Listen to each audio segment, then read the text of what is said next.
पावन गोवर्धन पूजा मोरी गाँव के, पावन गोवर्धन पूजा मोरी गाँव के।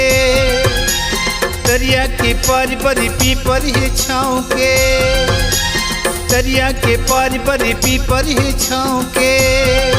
चलो आज मनाबो तिहार, दिवाली तिहार, सुगर पावन तिहार। दिवाली तिहार,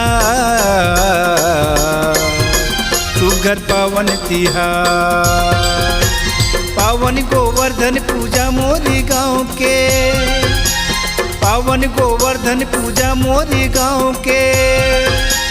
दरिया के पार पर पीपर ही छाँव के, दरिया के पार पर पीपर ही छाँव के।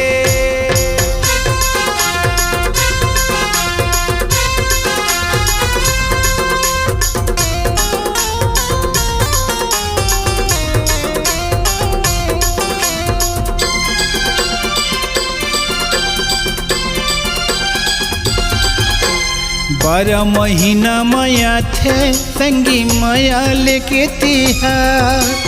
घर घर खुशी हम थे ऐसन पावन है तिहार।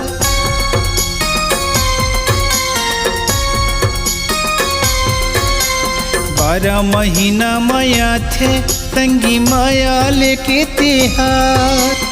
घर घर खुशी हम थे ऐसन पावन है तिहार। चलो आज मनाबो तिहार, दिवाली तिहार, सुगर पावन तिहार। दिवाली तिहार,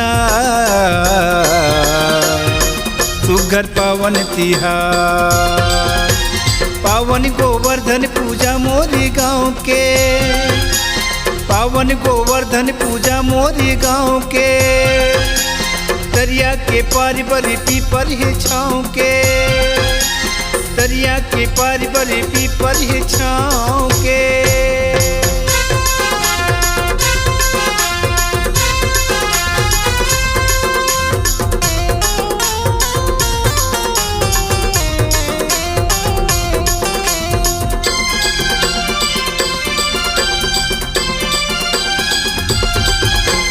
गाँव भरी के तंगी साथी मुड़ भरी आशीष पाथे।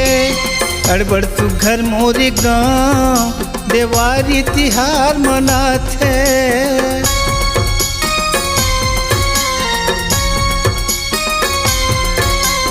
गाँव भरी के संगी साथी मुड़ भरी आशीष पाथे।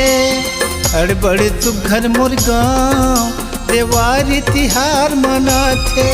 चलो आज मनाबो तिहार, दिवाली तिहार, सुगर पावन तिहार। दिवाली तिहार, सुगर पावन तिहार। पावन गोवर्धन पूजा मोरी गाँव के, पावन गोवर्धन पूजा मोरी गाँव के। दरिया के पार पर पीपर ही छाँव के, दरिया के पार पर पीपर ही छाँव के।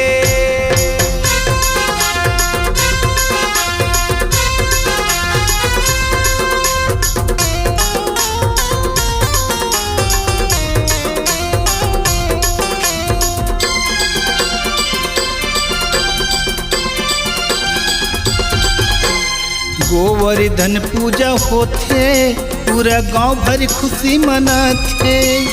जियत मरत के तिहार शुभ आनंद मंगल छाथे।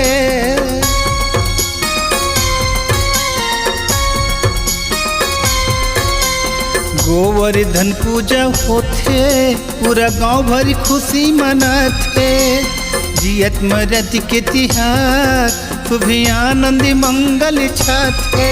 चलो आज मनाबो तिहार, दिवाली तिहार, सुगर पावन तिहार।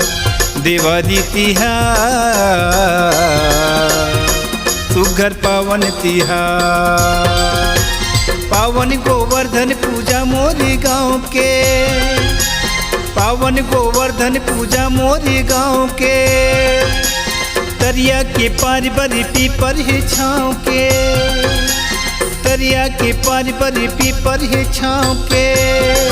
चलो आज मनाबो तिहार, देवारी तिहार, सुघर पावन तिहार। देवारी तिहार, सुघर पावन तिहार।